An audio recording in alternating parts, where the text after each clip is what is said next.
Happy Independence Day. It's truly a pleasure to be here on such a momentous occasion to promote investment, business, and so much else in Uganda. And this being also a Thanksgiving weekend, it is particularly here in Canada, it is truly special.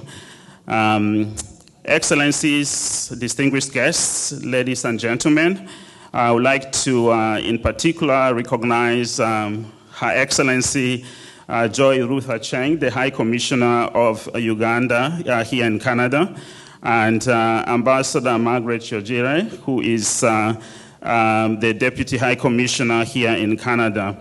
I am here to speak very briefly about the need actually for us to save lives in Uganda, particularly as a result of the COVID-19 crisis. And we have actually come together to mobilize efforts to send oxygen machines to facilitate breathing in the hospitals that are actually in Uganda. At this time, in fact, we have the COVID-19 Task Force and the Uganda Medical Association who have said that oxygen concentrators, these are portable machines that can be used in addition to oxygen cylinders, and these can be used effectively actually to help save lives in hospitals there. So we would like you to join us at the COVID-19 Support Network. This is a group of organizations and individuals and others who have come together to make this possible.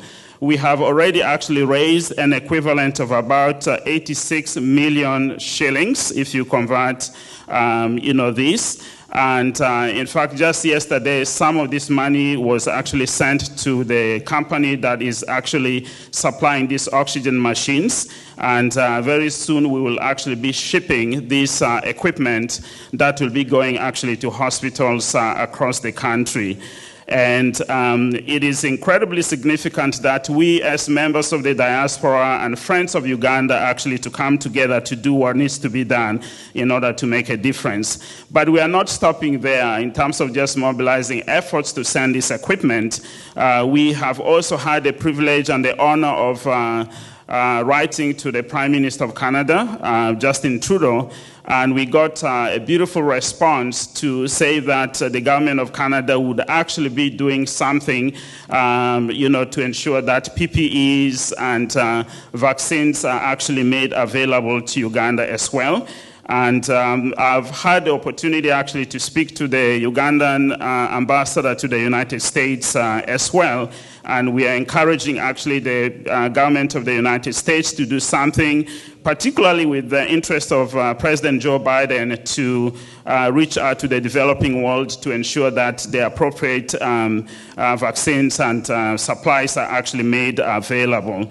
I am truly delighted that we have come together to achieve something that is actually very special as members of Uganda's diaspora and, of course, friends of Uganda as well. In the past several weeks, in fact, we had about 16 medical doctors who actually died as a result of COVID. And a lot of people have been affected. About 3 heads of department and Makerere University also actually got to pass. One of the most important and touching stories is about a lady actually who left the United Kingdom to Masaka actually to attend the funeral of her brother. So when she arrived in the country, unfortunately, she contracted a disease, and she ended up actually getting very sick. They took her to Mulago Hospital, to Rubaga Hospital, to another hospital as well. At the end of the day, there was no bed for her. She reached to a private hospital where there was no oxygen machine for her to breathe, and she ended up dying. And yet she traveled from the UK to go to attend the funeral of her brother. At the end of the day, her mother actually got a heart attack and also died. So 3 people actually died in the same family. So this is why, in fact, doing something to send this very efficient, hospital equipment to Uganda is significant. And I am delighted to say that as a team that have come together from the Transformation Institute, of which I'm the founder, we also have the Mawa Foundation, which Susan Namulindwa is actually the director, and of course the Uganda Diaspora Network with the amazing gentleman Ronnie Mayanza, who is actually the lead person. Many people have actually come together contributing $5,000, $10,000, $1,000, even $500. So if your organization is interested in participating, in contributing something, so that this shipment from Canada through Ethiopian Airlines going to Uganda is going, and you will actually be recognized. Your company, your organization will be recognized as one of those that actually helped to make sure that the appropriate equipment is actually shipped from Canada to Uganda. I am delighted to say that the largest contributor so far to this effort is actually a church. And the interesting thing is that this is actually a Nigerian church that made about $10,000 worth of a contribution to this. And it has been actually quite phenomenal.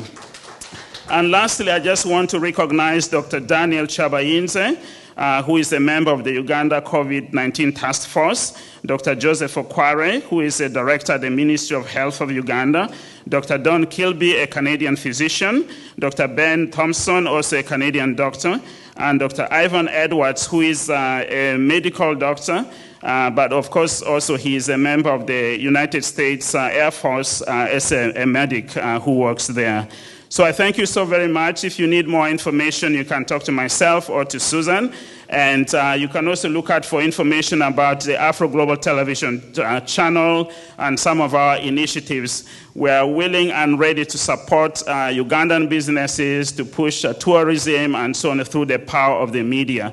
I'm actually the president and CEO of the largest black-owned media organization in Canada, with publishing, broadcasting, online platforms, and special events as well. And we are so happy to have World Remit, Postbank, and some of the other entities whom we intend to actually push to put on the map. Thank you so much.